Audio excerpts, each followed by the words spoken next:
The snow fell in slow motion outside the tall glass windows of her penthouse, each flake catching the city lights like glitter on broken dreams.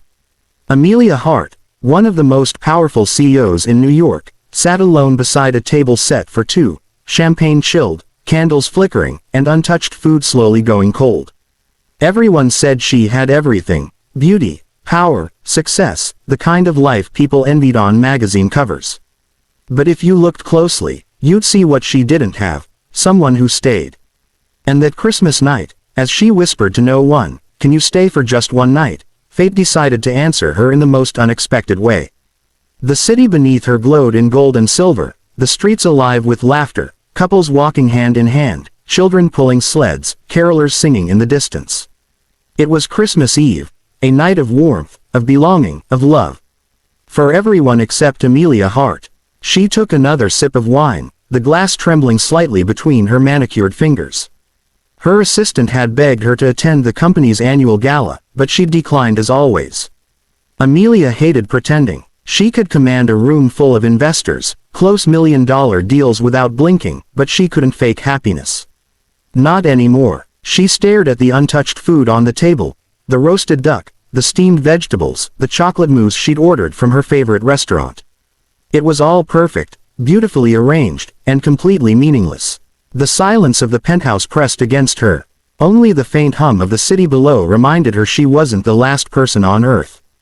Her phone buzzed once. A holiday greeting from her PR manager. "Merry Christmas, Ms. Hart. Hope you're enjoying the holidays."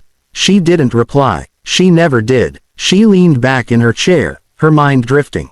How had she ended up here, at the top of everything, but utterly alone? The answer came quickly. Because she had built her world out of walls instead of bridges.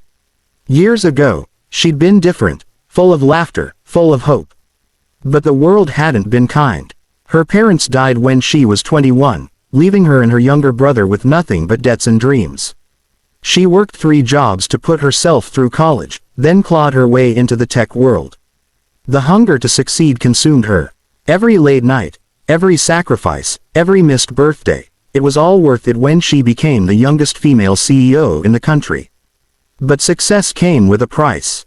She lost her brother to distance, her friends to time, and the man she thought she'd marry to ambition. He'd told her once, "You love your company more than you'll ever love a person." She'd answered coldly, "At least my company won't leave." That conversation haunted her every Christmas. She rose from the table and walked toward the window, watching the snowfall paint the city white. Her reflection stared back at her, flawless, elegant, but hollow-eyed. For a moment, she thought she saw movement below. A figure, small, hunched over, sitting by the entrance of her building. Probably a homeless person, she assumed. But something about it made her pause. She grabbed her coat and went downstairs, her heels echoing against the marble lobby floor. The doorman looked surprised to see her. "Ms. Hart, is everything okay?" She nodded briefly and stepped outside. The cold hit her instantly, sharp, biting, alive. The snow crunched under her boots as she approached the figure. It was a young woman, maybe in her early 20s, sitting on the edge of the stairs, hugging her knees. Her brown hair was tangled, her coat thin, her shoes wet. "Are you all right?" Amelia asked gently. The girl looked up, startled. Her eyes, tired, red, and frightened, met Amelia's. "I'm fine," she said quickly, though her voice trembled. "You'll freeze out here," Amelia said softly. The girl managed a faint smile. "It's warmer than the shelter was." Her words hit Amelia like a quiet blow. She glanced around. The streets were almost empty, snow swirling in every direction. "Where are you staying tonight?" "I was going to see if the church downtown still had space. But it's a long walk, and," she trailed off, her voice fading into the wind. Amelia hesitated. Normally, she would have turned away. People had tried to take advantage of her kindness before. But there was something raw and genuine in this girl's face. Something that reminded her of herself when she had nothing. "Come with me," Amelia said suddenly.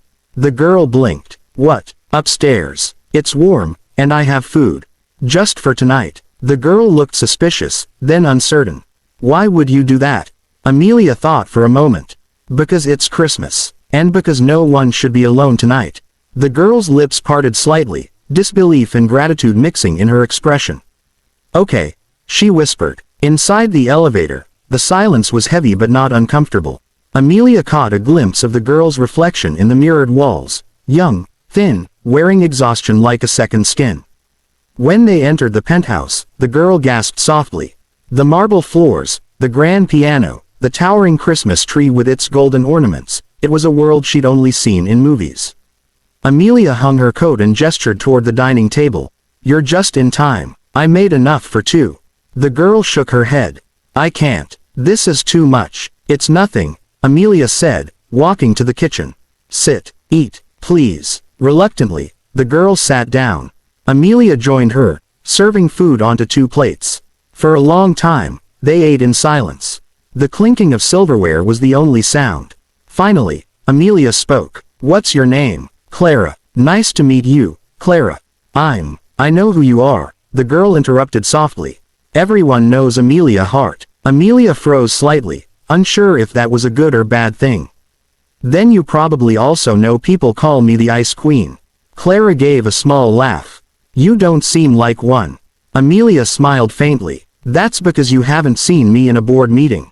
They both laughed, a quiet, genuine sound that warmed the air between them. As the night went on, Clara opened up.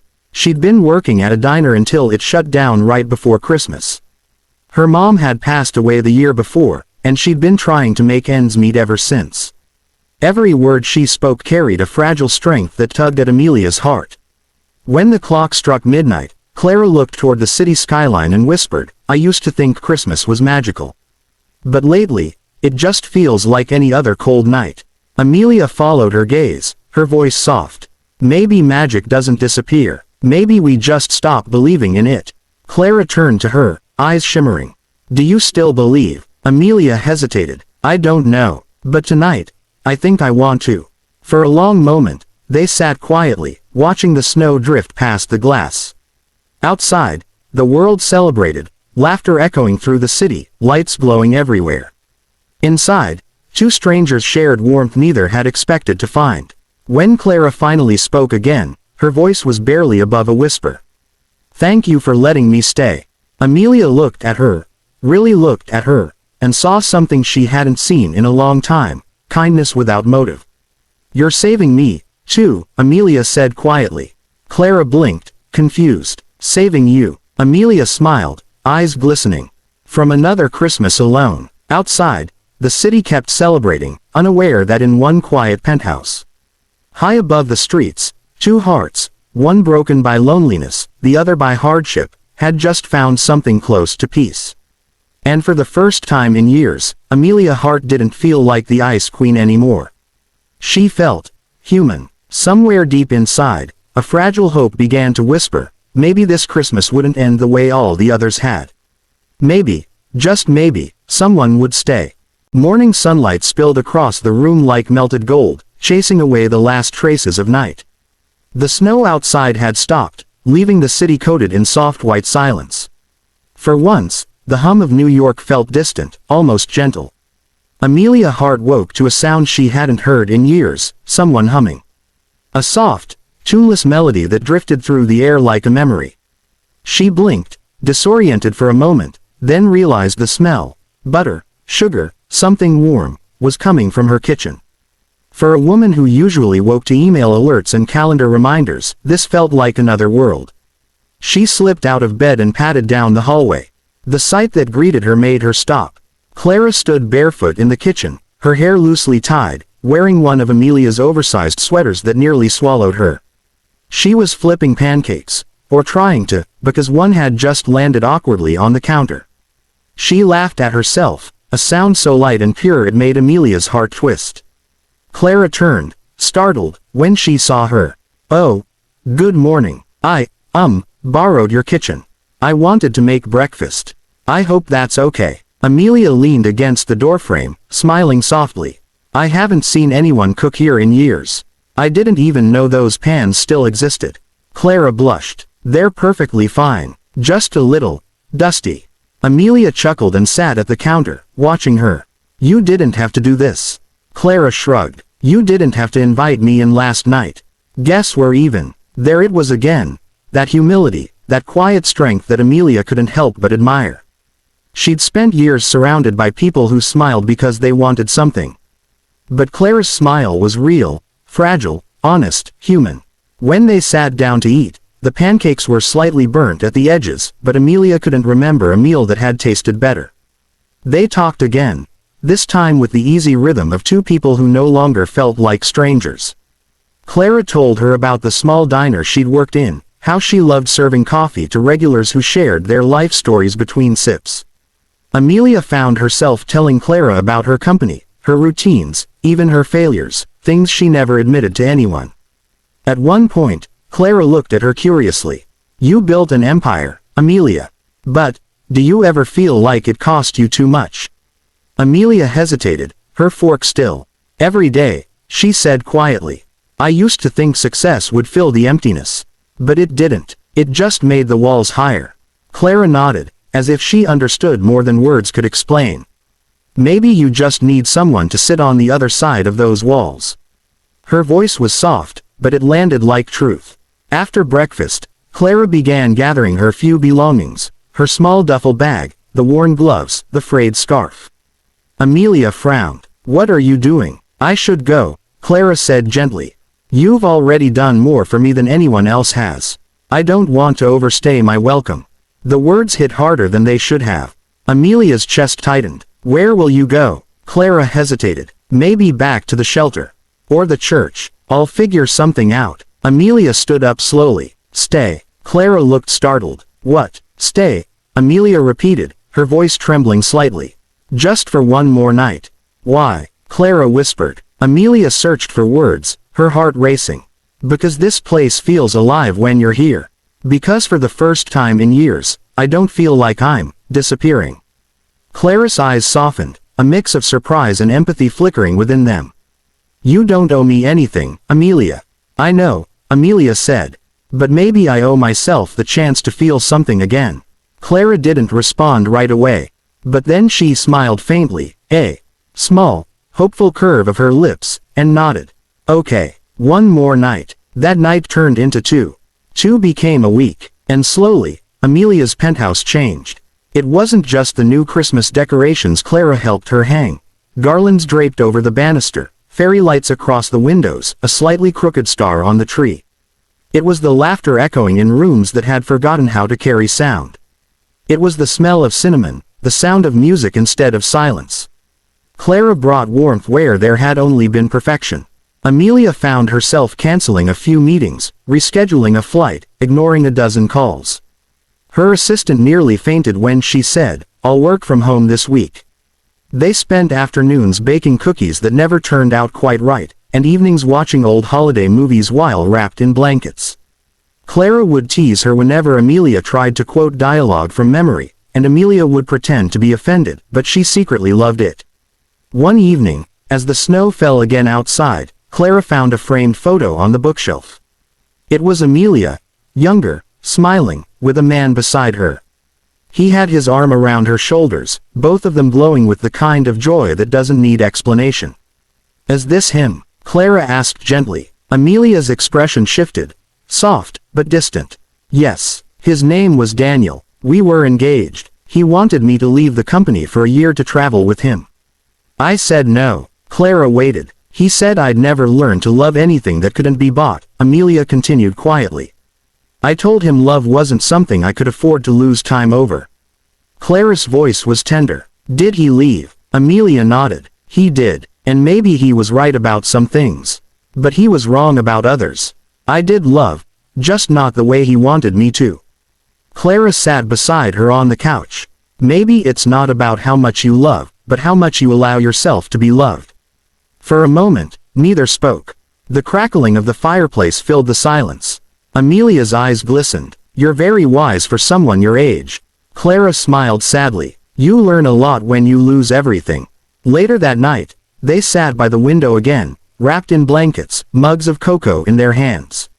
The world outside glowed in white stillness. Clara looked at her and said softly, You know, Amelia, sometimes we build walls so high to protect ourselves that we forget they keep happiness out, too. Amelia turned toward her, her gaze soft. And sometimes, All it takes is one person to remind us that walls can come down. They stayed like that, two souls sharing silence, neither realizing how much they had already changed each other. The next morning, Amelia woke up to find the penthouse quiet again. Too quiet, she called out, "Clara." But there was no answer. Her heart thudded. She walked into the kitchen, and there it was. A folded note on the counter, next to a small snow globe. Inside the globe was a tiny woman standing beneath a Christmas tree. Amelia opened the note. "Greater than thank you for giving me a home when I had none. You reminded me that kindness still exists. I'm going to find my way now, but I'll never forget this Christmas. Love, Clara." Amelia's throat tightened. She sank into a chair, holding the note to her chest. Tears slipped down her face, but they weren't tears of sadness. They were tears of gratitude, of healing, of something she hadn't felt in years: peace. Weeks passed. Life returned. Meetings, interviews, deadlines, but Amelia wasn't the same. Something within her had shifted. She launched a new initiative under Heart Tech, a charity designed to help homeless youth find housing and jobs. She named it Project Clara. On the next Christmas Eve, she stood in front of the first shelter funded by the program. Reporters crowded around her, cameras flashing. She gave her speech with confidence and grace, but her eyes kept scanning the crowd. And then she saw her, standing near the back, wearing a bright red coat, smiling, "Clara." Their eyes met. For a heartbeat, the noise around them faded away. Amelia smiled, whispering under her breath, "You stayed." Clara nodded, tears in her eyes. "This time, I'm staying for good." The lights behind them sparkled. The snow began to fall again. And somewhere deep inside Amelia's heart, a quiet voice whispered, this was what she had been missing all along. Not love defined by romance or success, but connection, the kind that makes life worth living. Because sometimes, all it takes is one act of kindness, one night of warmth, to remind even the loneliest heart that miracles still happen, especially on Christmas. And for Amelia Hart, the woman who once had everything but nothing at all, that miracle had a name: Clara.